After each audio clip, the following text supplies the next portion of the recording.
You're listening to the Monday Night Community Show with Daniel on BRFM. This is the Daniel Monday Night Community Show on demand through YouTube. Thank you very much for choosing to listen to us through this method. If you'd like to keep up to date with when I add new interviews, then subscribe to this channel. We present Tears of the Devil by John Fryer with Nigel Peaver, Richard Graylin, Jeff Bainham and Robin Ingram as the banker. The play is set in a fictional White House in the early years of the 21st century. Episode 1. There is a story that you all may have heard of from time to time at a party or social gathering. It may or may not be true, but that really is not the issue. The main point of the tale is the idea. It is ideas, and only ideas, that truly change the world. Once the nation is committed to a new path, nothing can stop that country's journey to that horizon. To do so, the idea must be nipped, as they say, in the bud. However, I digress. The story that you have all no doubt heard from time to time goes along these lines. There was once a young man who created a car engine that could run on tap water. He put the engine in his car and found that everything worked just as well as on a full tank of petrol. Impressed by his own cleverness, he went along to an energy producer, who reluctantly agreed to see him. "Look at my new, clean, efficient fuel that will change the way we live our lives," said the young idealistic man as he demonstrated his new engine, that, it turned out, could do all that he had promised. During the display, the energy producer had watched and smiled in all the right places at the young man's lecture, filled with hope for a better, brighter tomorrow. And when he had finished and sat down, having answered the nagging problems of how to save the earth and mankind, the energy producer did something that the young man had not seen coming. He took out a pistol and shot the idiot squarely between the eyes. We are now circling the very spot where the ocean spirit was lost. This location, in the middle of the Atlantic, now a graveyard for the friends and family of those deceased and missing. But the question that many are still asking is why a modern state-of-the-art oil tanker with all the latest safety features sank with such speed that no one was able to get to a lifeboat or even send a distress signal. These are the questions that shall be asked for some time, but with the ship now lying at the bottom of the sea, the answers may never be known.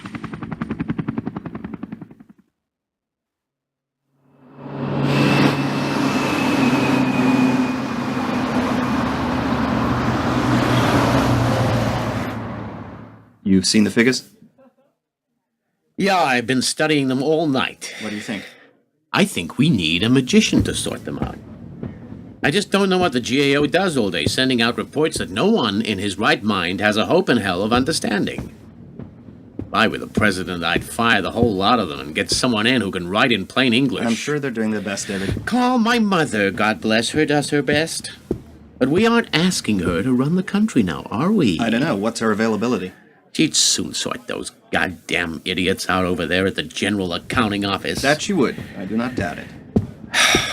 Well, let's go and see the old man. Take his temperature. He ain't that old. I mean it as a term of endearment. I know. You hear about the Sudan thing this morning? Yeah, I heard. I guess we better tell him. If we don't, someone else will. Have either of you read this? And a joy it was, sir, from beginning to end. And you understand one word of it? I didn't say that, Mr. President. Carl? Sir? Could you make anything of it? I thought Yeah? that it was well typed. Well, what else can we expect from a government report, huh?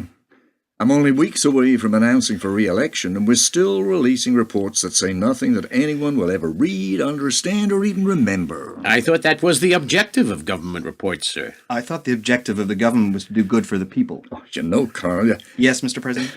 you can be quite idealist at times. Are we all, sir? What do you think I should do with it? A 400-page report of useless garbage, full of numbers and figures that mean nothing to anyone and will be forgotten within the hour? Yeah. Give it to the vice president. It'll give him something to do when he's in the Senate. You think Robinson still wants me out? Every VP there's ever been is just waiting for the president to up sticks and leave the Oval Office. What makes you think yours is any different? I don't.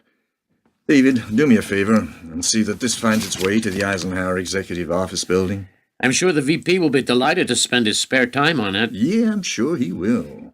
Have you decided yet, sir, where you're going to announce your re-election campaign from? I thought I'd do it here in Washington itself. Not planning to announce it in South Dakota? I don't wish to sound down on my home state, but, and I know you haven't forgotten, Mr. Secretary, but I didn't carry it last election. Oh, yeah, Mr. President. How could I have forgotten that? It must have slipped my mind. Oh, Washington University it is, and then back here to announce again in the Rose Garden with the White House behind me. But as far as re-election goes, what I really need is someone like Hugo Reinhard. Ah, from the old days. You remember Hugo? We stay in touch. No one could raise money like Hugo. I tell you, he gets 50 people in a room, and by the end of the night, they'll all stump up checks for $100,000 apiece. You shouldn't have sent him to England, sir. I had to give the guy something. He raised over $10 million for me. And you made him ambassador and sent him to take tea with the Queen. You already had the job as Secretary of Defense, and this way he didn't have to pretend he could speak another language. There is still time for Hugo to come back and raise money for you, sir. Don't worry about that. You don't think he'll feel out of the Washington scene? Oh, no, sir. I think you'll find that when the time is right, you won't be able to stop him from returning. Welcome, gentlemen, to another of what we call our little discussions. We shall ask the questions that ponder even the sharpest of minds, confuse the greatest of intellects, and confound the peoples of many countries. But we shall be different. For we shall have the answers and know the final results before the game has even started to be played. But I'm getting ahead of myself. Please, gentlemen, allow me to introduce the latest member of our little gathering. This is Paul. Not his real name, of course. But then, after all this time, you would not expect me to divulge that, would you? No. Paul's father was recently lost to us. A terrible tragedy that we all remember, I'm sure. Thank you, Paul, for assuming your father's responsibilities in these matters and taking his place at this table. Now, where was I? Oh, yes, I almost forgot. The next level. Gentlemen, for many years now, we've been burdened with inconsistencies within the political structure and religious loyalties of certain Middle Eastern countries. And now we aim to alter that to our advantage. The old East-West divide in Europe has been over for some time now, and with our Arab friends, the time of partition and conquest is sadly coming to an end. The peace process may yet produce results, and now the one-party system is no longer seen as conducive to the public good. We must help our Arab friends see the error of this decision and return to the old ways of their forebears. Through peaceful means, if possible, but also via force, if necessary. No, I want to save the increase in public expenditure for the State of the Union address. We'll try to smooth over some of the more disappointing figures of late with a bit of good news. Mr. President, something that is going to come up. In fact, there'll be no way of avoiding it that I can see. Something's on your mind, David? There was an explosion at a prison in the Sudanese city of Akik. David, bombs go off around the world every day. Why are we concerning ourselves with this A particular British case? oil tanker has gone down in the middle of the Atlantic. There was nothing in my PDB this morning. This happened only 30 minutes ago, after your presidential daily brief. Langley contacted me directly. They picked it up via orbiting satellites. British reaction? Nothing yet, but they're sure to go looking for a culprit. And you think the two events are connected? Yes, Mr. President, I do. What are you not telling me, David? The people behind this sinking are called the Answar. You know them? I know of them. Their leader is a man called Abdullah Fahad Khawaja, a Jordanian who went and joined the Taliban after the Soviets withdrew from Afghanistan. He now leads a group that are the disaffected and disillusioned by the lack of success of Arab terrorist groups, so they have dedicated themselves to striking out at commercially soft targets. This ship, called the Ocean Spirit, is just one example of their current policy. Are these people a threat to us? To us? To the American people? Yes, You sure? Mr. President, all these groups are after us. Their website proclaims us in league with Satan himself. They hate us, sir. They want to crush us into the ground. But they went after the British. It was a warning, Mr. President. The British today, U.S. tomorrow. I don't want a repeat of the intelligence failure of 2001. I'm sure nobody does, sir. When I talk to the director later today, what's he going to tell me?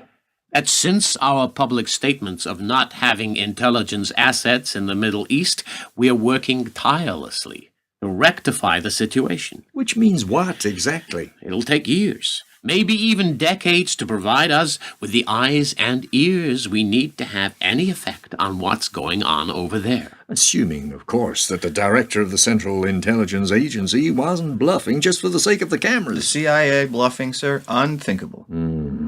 No doubt the agency will want even more money year after year to make up for lost time. Am I right? Always, Mr. President. Well, that doesn't help us, does it?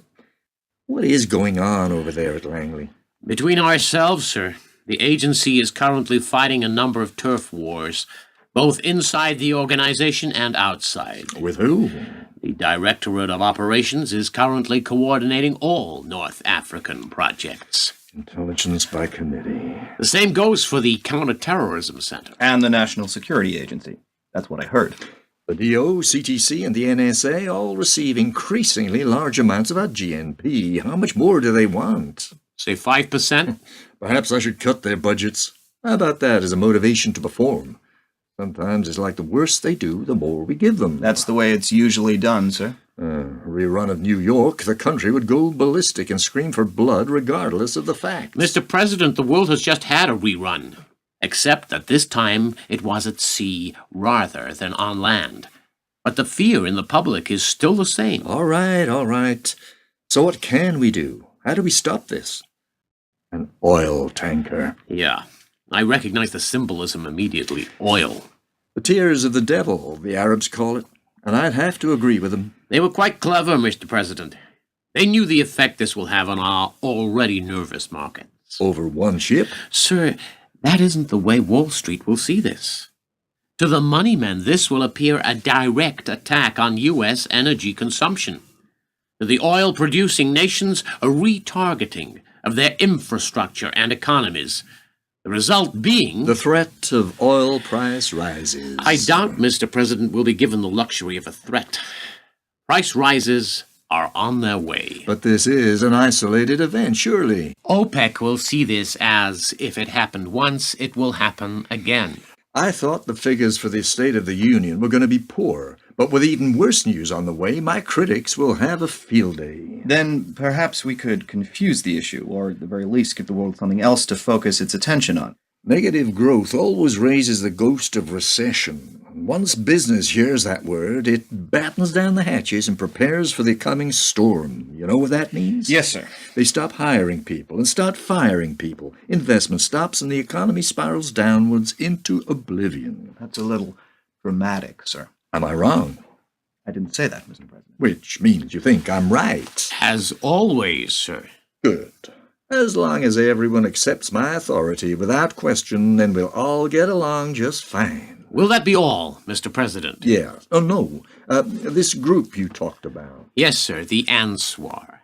Who provides the backing for them? Where is the money coming from? Syria, Mr. President. Do the British know that? We believe so. What will they do?